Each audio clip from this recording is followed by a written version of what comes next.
Cartoon TV.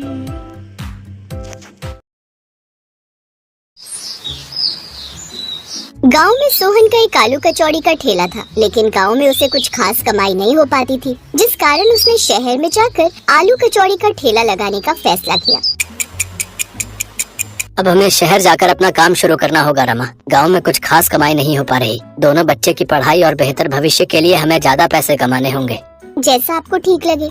Sohan अपनी पत्नी और 2 बच्चों के साथ शहर चला आया। शहर पहुंचते ही उसकी पत्नी रमा उससे बोली, आपको क्या लगता है जी, हम शहर में अपना आलू कचौड़ी का ठेला चला पाएंगे? यहाँ तो जहाँ नजर दौड़ाओ खाने का कुछ न कुछ ठेला लगा ही हुआ है। यहाँ तो खाने की कोई कमी है नहीं। ऐसे में कोई हम गरीबों के हाथों की आलू कचौड़ी क्यों ही खाएगा? अभी तो काम शुरू भी नहीं हुआ और तुमने पहले ही हार मान ली रमा। अब वो शहर में अपने लिए किराए पर कमरा ढूंढते हैं। उन्हें एक कम दाम में कमरा मिल जाता है। अब वो उसमें रहने लगते हैं। कुछ दिनों में ही सोहन अपने घर के पास में ही आलू कचौड़ी का ठेला लगा लेता है। उसके आसपास काफी सारे फास्ट फूड के ठेले लगे हुए थे, जिस कारण उसके ठेले पर बहुत कम लोग ही आ पाते। वो जितना सामान बनाता उसका आधा सामान बिकता। सोहन परेशान होकर रमा से बोलता है, रमा, यहाँ तो सभी फास्ट फूड के दीवाने हैं। हमारी आलू कचौड़ी तो बहुत ही कम लोग खरीदते हैं। लेकिन ऐसे तो गुजारा कैसे चलेगा जी?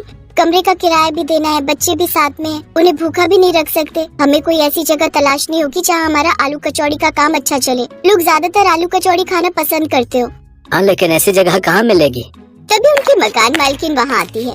ऐसी जगह तो नाथपुरा ही है। वहाँ रेलवे स्टेशन और बस स्टॉप दोनों आसपास ही हैं। वहाँ हर तरह के लोग आते हैं। मुझे यकीन है तुम्हारा काम वहाँ जरूर चलेगा, और मेरे पति की उस स्टेशन मास्टर से अच्छी जान पहचान है, तो वो तुम्हारा ठेला लगवा देंगे। आपका बहुत बहुत धन्यवाद मालकिन जी। अनीता अपने पति से बात करती है। वो अगले दिन स्टेशन मास्टर से कहकर वहाँ पर सोहन का ठेला लगवा देता है। आलू कचौड़ी की महक बस स्टॉप और स्टेशन पर आने वाले यात्रियों को अपनी ओर खींचने लगती है। अब सोहन के ठेले पर यात्रियों की भीड़ रहने लगती है। एक बार एक पुलिस सोहन के पास आता है और उसके हाथ की आलू कचौड़ी खाकर खुश हो जाता है। वाह भाई वाह, मजा आ गया। क्या स्वादिष्ट आलू कचौड़ी बनाते तुम, और दाम भी बहुत कम है।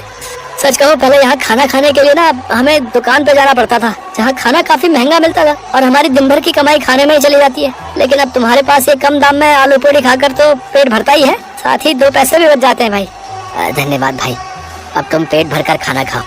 ऐसे ही दिन गुजरने लगते हैं। अब तो जो रोज की सवारी वहाँ से आती जाती, वो तो सोहन के ठेले पर जाने से खुद को रोक ही नहीं पाते। वो तो अब उसके पक्के ग्राहक हो गए थे। ऐसे ही कुछ दिन बीतते हैं। एक रोज एक सेठ जिसके हाथ में काफी बैग थे, वो सोहन के ठेले के पास से गुजर रहा था कि तभी उसके बैग की टक्कर से सोहन के ठेले पर रखा सामान नीचे गिर जाता है और उसका काफी नुकसान हो जाता है। लेकिन सेठ उल्टा सोहन पर ही चिल्लाने लगता है, तुम गरीबों को भी ना बीच में ही आकर खड़ा होना होता है। मेरा सारा सामान तो गिरा ही दिया, साथ ही मेरे महंगे कपड़े भी गंदे कर दिए। लेकिन साहब, इसमें मेरी क्या गलती? आपकी वजह से उल्टा मेरा कितना नुकसान हुआ है। आप ऐसा कीजिए, मेरा नुकसान भर दीजिए। ये सुनकर सेठ उसे जोरदार थप्पड़ मार देता है। साथ ही स्टेशन मास्टर से उसने शिकायत भी कर देता है। सेठ जैसा बड़ा आदमी होने की वजह से स्टेशन मास्टर सोहन को ठेला लगाने से मना कर देता है। ये सब बातें जब रमा को पता चलती है तो वो बोलती है, ना जाने कैसे आदमी है इस शहर में, अब क्या होगा जी। अब सोहन घर पर ही रहता है। वहीं दूसरी तरफ सोहन का ठेला न लगने की वजह से अब उसके रोजमर्रा के ग्राहक भी काफी परेशान हो चुके थे। अब तो लोग इतना ट्रेन और बस के बारे में नहीं पूछते थे जितना वो सब सोहन के बारे में पूछते थे। अरे सोहन भाई की आलू कचौड़ी में जो बात थी वो और किसी भी खाने में नहीं। सच में उनकी आलू कचौड़ी की बहुत याद आती है।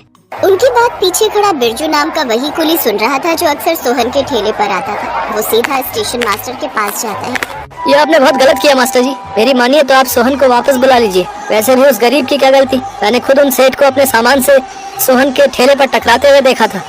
उसकी बात मानकर अब वो सोहन को वापस बुला लेते हैं। तुम्हारा बहुत बहुत धन्यवाद बिरजू भाई।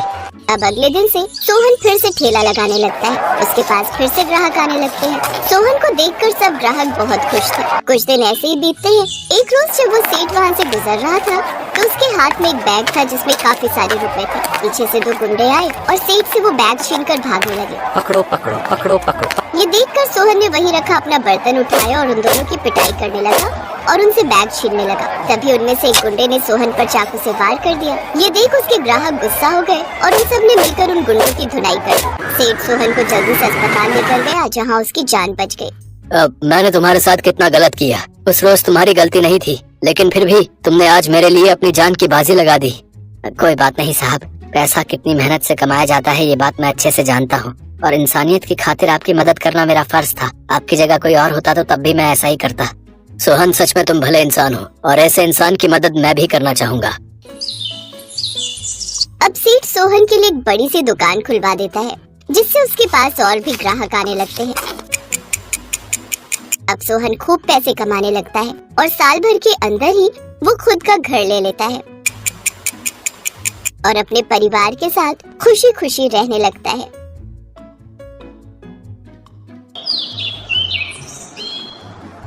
बहुत पुराने समय की बात है। ढोलकपुर गांव में गजोधर का एक बहुत ही गरीब परिवार रहता था। वो हर वक्त बीमार ही रहता था। उसकी आखिरी तमन्ना थी अपने बेटे की शादी करा दे वो।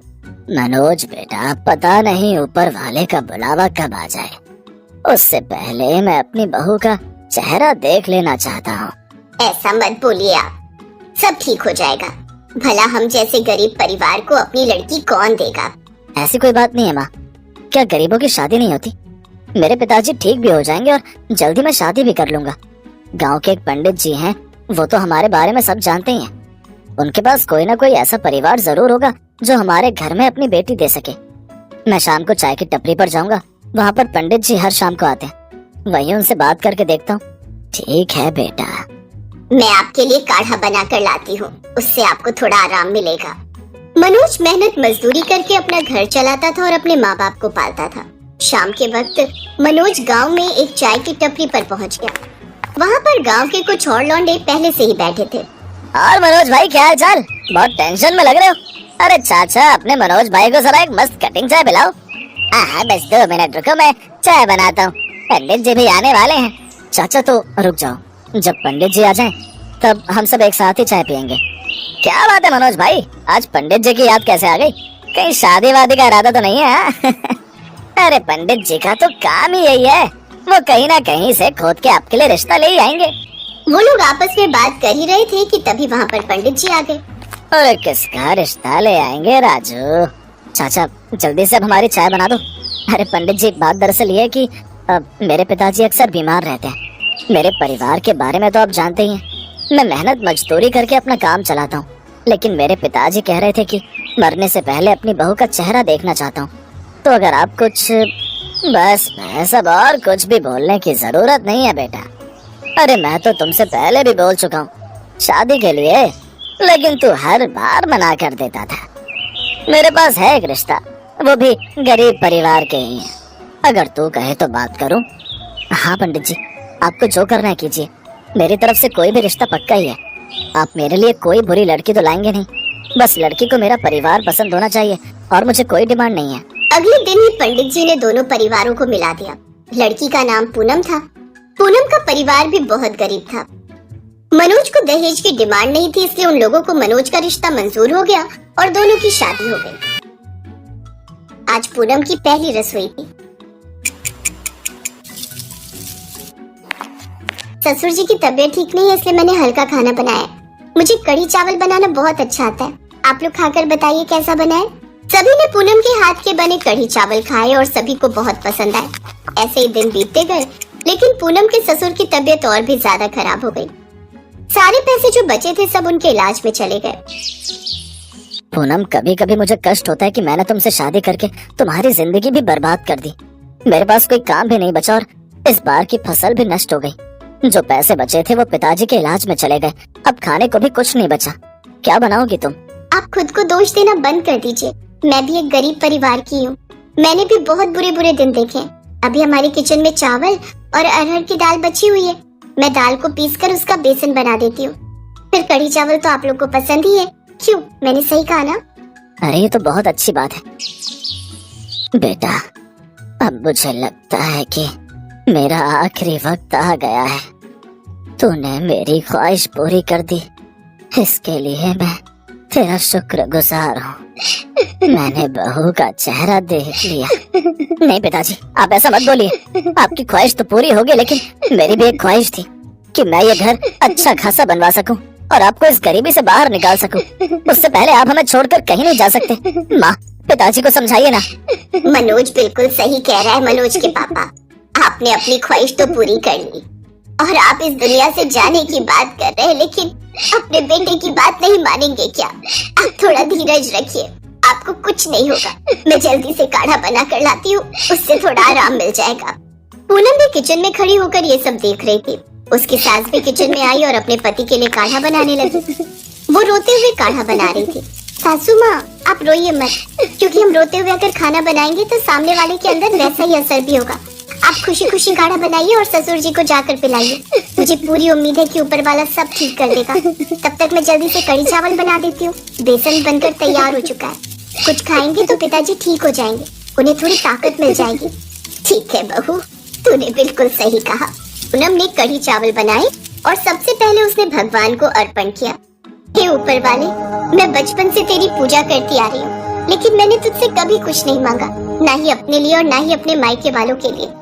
लेकिन मैं पहली बार अपने ससुराल वालों के लिए कुछ मांग रही हूँ। हमारी गरीबी खत्म कर दीजिए और सबसे पहले तो पिताजी को पूरी तरह से सही कर दीजिए, ताकि मनोज जी अपना सपना पूरा कर पाए। जैसे ही पूनम ने कढ़ी और चावल भगवान को अर्पण किया, वैसे ही कढ़ी से आवाज आने लगी। मैं तुम्हारी प्रार्थना और तुम्हारे प्रेम से बहुत खुश हूँ। अब ये कढ़ी चावल कोई साधारण कढ़ी चावल नहीं रहे, बल्कि भगवान के आशीर्वाद से जादुई कढ़ी चावल बन चुके हैं। जितने भी लोग ये कढ़ी चावल खाएंगे, वो लोग पूरी तरीके से स्वस्थ हो जाएंगे। और उसके बाद अंत में थोड़ा सा कढ़ी बचा लेना और पूरे घर में छिड़क देना। उसके बाद कढ़ी की हर एक बूंद सोने में बदल जाएगी, जिससे तुम सबकी गरीबी खत्म हो जाएगी। लेकिन उसके बाद मेहनत करना कभी बंद मत करना। ऐसा अपने पति को भी बता देना। क्या ये सब कुछ सच है? क्या सच में परमात्मा ने मुझे आशीर्वाद दिया है? अब उस कढ़ी चावल से आवाज आनी बंद हो गई। पूनम भगवान को पुकारती रही, लेकिन अब भगवान ने उसे कोई जवाब नहीं दिया। फिर पायल ने तुरंत ही मनोज को बुलाया और उसे सारी बात बताई। पूनम, हो सकता है भगवान तुम्हारी भक्ति से खुश हो गए हों और तुम्हें आशीर्वाद के रूप में ये जादुई कढ़ी चावल दिया हो। सबसे पहले पिताजी को एक कढ़ी चावल खिलाते हैं। हो सकता है ऊपर वाले का आशीर्वाद सच साबित हो जाए। आपने बिल्कुल सही कहा। मनोज ने अपने हाथों से अपने पिता को वो जादुई कढ़ी चावल खिलाए। गजोधर ने जैसे ही वो जादुई कढ़ी चावल खाए, वैसे ही उसके शरीर में एक ऊर्जा दौड़ गई। वो पूरी तरीके से ठीक हो गए। यहाँ तक कि गजोधर अपने बिस्तर से उठकर इधर उधर टहलने भी लगा। सब लोग ये देखकर हैरान रह गए। मनोज बेटा, अब मैं पूरी तरीके से ठीक हो चुका हूँ। मैं अपने आप को बहुत स्वस्थ महसूस कर रहा हूँ। मुझे लगता है भगवान ने सच में हमारे लिए साधारण कढ़ी चावल को जादुई कढ़ी चावल बना दिया है। अब मैं जल्दी से ये सारी कढ़ी घर में इधर उधर छिड़क देती हूँ। हाँ, जल्दी करो पूनम। पूनम ने सारा कढ़ी चावल घर में चारों तरफ छिड़क दिया, जिससे जहाँ जहाँ पर कढ़ी की बूंद गिरी, वहाँ पर सोना बनता चला गया। सब लोग बहुत हैरान हुए और खुश भी। अरे बहू, ये चमत्कार कैसे हुआ? मनोज ने सब कुछ अपने माता पिता को बता दिया। उसके बाद मनोज ने सारा सोना इकट्ठा किया, उसे बेचकर अपना एक घर बनवाया।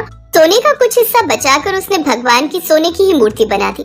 पूनम, आज मुझे पता चल गया कि अगर सच्ची श्रद्धा और भक्ति से ऊपर वाले की प्रार्थना करो तो वो जरूर सुन लेता है और कोई ना कोई चमत्कार जरूर करता है।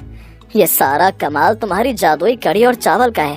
आज हमारी गरीबी खत्म हो गई और ससुर जी भी पूरी तरह से ठीक हो गए। अब इस गांव में या आसपास जितने भी गरीब और परेशान लोग होंगे, उन सबकी हम मदद किया करेंगे, तभी ऊपर वाला हमारी मदद करेगा। बहू, हम धन्य हो गए तुझे पाकर। उन लोगों ने बड़ा सा घर बना लिया और इस तरह अब वो लोग अपनी जिंदगी खुशी खुशी बिताने लगे।